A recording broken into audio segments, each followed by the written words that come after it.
आपको अपने चैनल पर इस वक्त की बड़ी खबर के साथ एक बार फिर से आपके सामने मौजूद है, जहां पर आपको बताएंगे उत्तर प्रदेश के ब्लॉक प्रमुख के चुनाव के मतदान के बाद से हुई हिंसा। लगातार मतगणना के दिन भी जारी है और ऐसे में लखीमपुर से लेकर उन्नाव और प्रदेश के हर कोने से हिंसा की खबरें सामने आ रही है। इसी के साथ में आपको बताएंगे पुलिस के बड़े अधिकारी ने फोन करते हुए बताया कि बीजेपी के जिला अध्यक्ष बम और पत्थर लेकर आए हैं। और इसी के साथ में दोस्तों कहां से ये बड़ी अपडेट सामने आ रही है, इसकी जानकारी आप तक पहुंचाएंगे। इसी के साथ में चलेंगे एक और बड़ी खबर की तरफ, जहां पर यूपी के अंदर हो रही हिंसा को लेकर कई सारे वीडियो सोशल मीडिया पर वायरल है, जहां पर पुलिस के अधिकारी बीजेपी के नेताओं से माफी मांगते दिखाई दे रहे हैं और कई जगह भारतीय जनता पार्टी के कार्यकर्ता हुड़दंग मचाते दिखाई दे रहे हैं। और ऐसे में एक एक करके चलेंगे सभी महत्वपूर्ण खबर की तरफ, सारी बड़ी अपडेट आप तक पहुंचाएंगे। लेकिन उससे पहले अगर आप भी देश के अंदर चल रहे किसानों के आंदोलन का पुरजोर समर्थन करते हैं, तीनों कृषि कानून को वापस करने की मांग करते हैं, तो इस वीडियो को लाइक करके लाल बटन दबाकर चैनल को सब्सक्राइब करके घंटी को दबाकर कमेंट बॉक्स में जय जवान जय किसान, किसान एकता जिंदाबाद जरूर लिखिएगा। और उत्तर प्रदेश के पंचायत चुनाव के बाद इस तरह से ब्लॉक के चुनाव में जिस तरह से हिंसा की जा रही है, उसके पीछे क्या बड़ा कारण है, किसकी शह पर ये सब कुछ हो रहा है, दोस्तों कमेंट बॉक्स में लिखिएगा जरूर। चलते हैं पहली और बड़ी अपडेट की तरफ, जहां पर आपको बता दें कि पुलिस अधिकारियों की बेबसी देखने को मिल रही है, जहां पर तथाकथित तौर पर सोशल मीडिया पर एक वीडियो वायरल हो रहा है, जिसमें सीनियर पुलिस के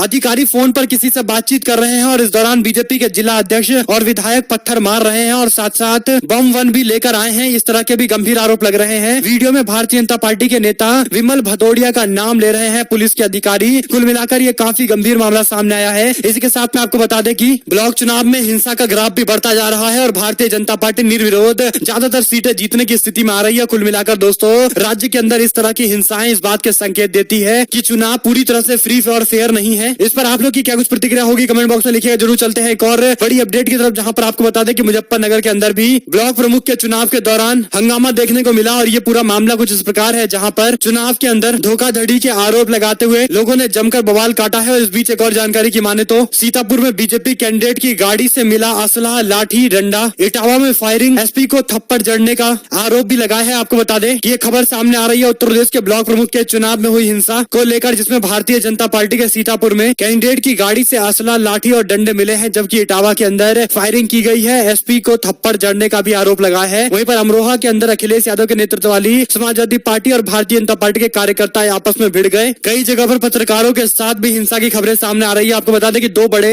नेशनल न्यूज चैनल के पत्रकारों के साथ बीते दिन मारपीट की गई थी। इसके बाद से अब रीजनल पत्रकारों को भी टारगेट किया जा रहा है। कई जगह पुलिस की तरफ से पत्रकार पर हमला किया गया है। सोशल मीडिया पर वायरल हो रही है तस्वीरें। इसी के साथ में आपको बता दें कि एक और अपडेट की माने तो प्रशांत किशोर और ममता बनर्जी के बीच में 3 घंटे तक अहम मुलाकात हुई है। टीएमसी में बड़े फेरबदल की तैयारी हो सकती है। आपको बता दें कि शरद पवार जहां पर कांग्रेस पार्टी के G23 के नेताओं के साथ मुलाकात कर रहे हैं, जो कांग्रेस पार्टी में राहुल गांधी और सोनिया गांधी से नाराज है, वहीं पर दूसरी ओर प्रशांत किशोर की तरफ से अब ममता बनर्जी से लगातार मुलाकात की जा रही है, जो साफ तौर पर इस बात के संकेत देता है कि कहीं न कहीं एक बड़ी रणनीति के तहत ये मुलाकातें हो रही है। 3-3 घंटे तक होने वाली मुलाकात इस बात के अवश्य ही संकेत देती है। और एक और अपडेट की माने तो केंद्रीय मंत्री की सभा में किसानों ने एक बार फिर से विरोध कर दिया। डीएसपी ने बताया कि कैबिनेट मंत्री मूलचंद शर्मा का आगमन होने वाला था, लेकिन किसानों ने पहले से ऐलान कर रखा है कि बीजेपी नेताओं के किसी भी राजनीतिक कार्यक्रम को नहीं होने देंगे। यही बड़ा कारण था कि किसानों ने अपील की थी कि उनका विरोध किया जाएगा और किसी भी कीमत पर कार्यक्रम को आयोजित नहीं करने दिए जाएंगे, और ऐसा ही होता नजर आया। आपको बता दें बीजेपी के जिला स्तरीय बैठक में हरियाणा के परिवहन मंत्री मूलचंद शर्मा, शिक्षा मंत्री कंवर लाल गुर्जर, पूर्व केंद्रीय मंत्री रतन लाल समेत कई नेता मौजूद रहे। इस बैठक से पहले किसानों ने कृषि कानून को लेकर बीजेपी नेताओं के विरोध में पुलिस के बैरिकेडिंग्स को तोड़ दिया। किसानों ने बड़ी तादाद में आकर इस आंदोलन का समर्थन किया और भारतीय जनता पार्टी के नेताओं का विरोध किया, जिसके बाद पुलिस की तरफ से बैरिकेडिंग्स लगाकर किसानों को रोकने की कोशिश भी की गई। लेकिन किसानों ने जिस बात को पहले ही स्पष्ट कर दिया था कि इस तरह के कार्यक्रम आयोजित नहीं करने देंगे, वैसा ही हुआ और बाद में उनको अपना कार्यक्रम पूरा नहीं कर पाने के साथ ही जल्दी लौटना पड़ा। और इसी के साथ में डीएसपी ने कहा कि पुलिस और किसानों का आमना सामना हुआ और कुछ लोगों ने बैरिकेडिंग्स पर ट्रैक्टर चढ़ाया, लेकिन किसानों के नेताओं से बातचीत किया गया। उन्होंने कहा कि हम इसके लिए माफी मांगते हैं, हमारे बीच में कुछ लोग ऐसे हैं जो हमारी बात नहीं मानते, कानूनी कार्रवाई की जाएगी। किसानों ने गिरफ्तारियां दी है। और ऐसे में दोस्तों ऐसा ही नजारा हिसार के अंदर भी देखने को मिला, जहां पर बीजेपी के अध्यक्ष ओम प्रकाश धनखड़ जब मौजूद थे अपनी पार्टी के कार्यक्रम में शामिल होने के लिए, तो उनको सामने से किसान आते दिखाई दिए हाथ में काला झंडा लिए हुए, जिसके बाद उनको अपनी गाड़ी मोड़नी पड़ी और गाड़ी मोड़ते हुए उन्होंने दूसरा रास्ता पकड़ लिया। एक और जानकारी की माने तो हत्या, डकैती, लूट और महिला उत्पीड़न जैसे 11 मामले गृह राज्य मंत्री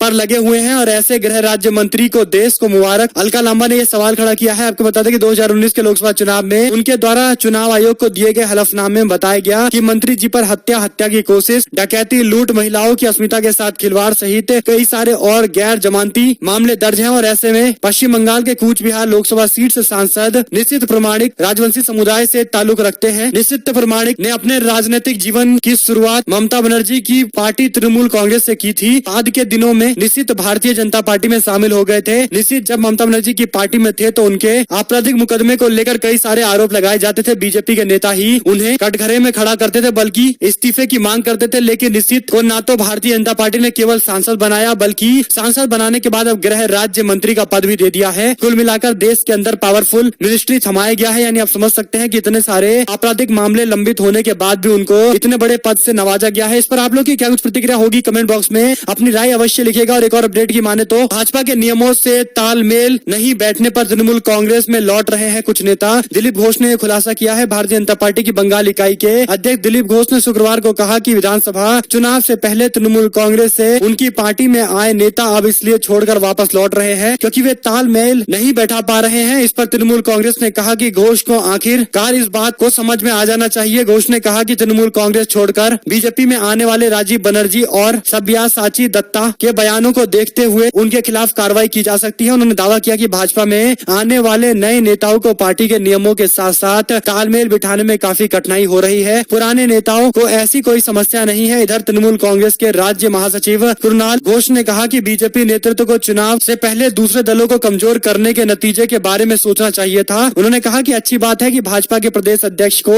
देर से ही लेकिन समझ में ये बात आ गई है कि किसी और पार्टी को तोड़कर अपनी पार्टी को मजबूत नहीं किया जा सकता। इसी के साथ में एक और अपडेट की माने तो जगदानंद सिंह के इस्तीफे की खबरें उड़ रही थी, जिसके बाद तेज प्रताप यादव ने इस पर बयान देते हुए कहा कि वह मुझसे क्यों नाराज होंगे भला। नीतीश सरकार पर हमला साधते हुए तेज प्रताप यादव ने कहा कि कोरोना काल में सभी विधायकों के फंड से 2-2 करोड़ रुपए लिए गए थे, लेकिन उन पैसे का क्या हुआ अभी तक कोई जानकारी सामने नहीं आई है। आरजेडी के गद्दावर नेता जगदानंद सिंह के पार्टी के प्रदेश अध्यक्ष पद से इस्तीफा दिए जाने की खबरों के बीच में सूबे की सियासत का पारा बढ़ गया है। अब तक पार्टी की ओर से इसको लेकर कोई पुष्टि जानकारी नहीं सामने आई है, पुष्टि नहीं हो पाई है। वहीं पर तेज प्रताप यादव ने सामने आकर खंडन किया है इस बात का। शनिवार को हसनपुर जाने के दौरान मीडिया के मुखातिब हुए तेज प्रताप ने कहा कि जगदानंद सिंह के इस्तीफे के संबंध में पूछा गया तो उन्होंने कहा कि उनको ऐसी कोई जानकारी नहीं है। नीतीश सरकार पर बोला हमला और इसी के साथ में चिराग पासवान का स्वागत करेंगे अगर वो हमारे साथ में आते हैं तो, खुलकर उन्होंने ये बातें कही हैं। इसी के साथ में आपको बता दें कि ओलंपिक में अगर कोई भी गोल्ड जीत कर आता है तो दिल्ली सरकार उसको 3 करोड़ रुपए देगी। केजरीवाल सरकार ने फैसला लिया है। जापान में इसी महीने होने जा रहे ओलंपिक खेलों के आयोजन को लेकर मेडल जीतने वाले सभी खिलाड़ियों को इनाम दिया जाएगा, जिसमें 3 करोड़ रुपए की राशि उन लोगों को दी जाएगी जो गोल्ड जीत कर आएंगे और इसी के साथ में जो कोच होंगे उनको भी नवाजा जाएगा किसी न किसी पुरस्कार से। कुल मिलाकर दिल्ली सरकार ने फैसला इससे लिया है ताकि खेल को प्रोत्साहन मिले और खिलाड़ियों को गोल्ड जीतने के लिए एक और नया मोटिवेशन मिले। कुल मिलाकर सरकार के इस फैसले की काफी तारीफें भी हो रही है। इसी के साथ में आपको एक एक करके सारी बड़ी अपडेट आगे भी देते रहेंगे, लेकिन अगर आप भी चाहते हैं कि सारी बड़ी जानकारी आपके पास आती रहे तो आप इस वीडियो को लाइक करिए, लाल बटन दबाकर चैनल को सब्सक्राइब करिए, घंटी दबाइए, हमारे साथ लगातार बने रहिए। जुड़े रहें दोस्तों का बहुत बहुत धन्यवाद। आप लोग देख रहे थे आपका चैनल। जय हिंद, जय भारत, वंदे मातरम।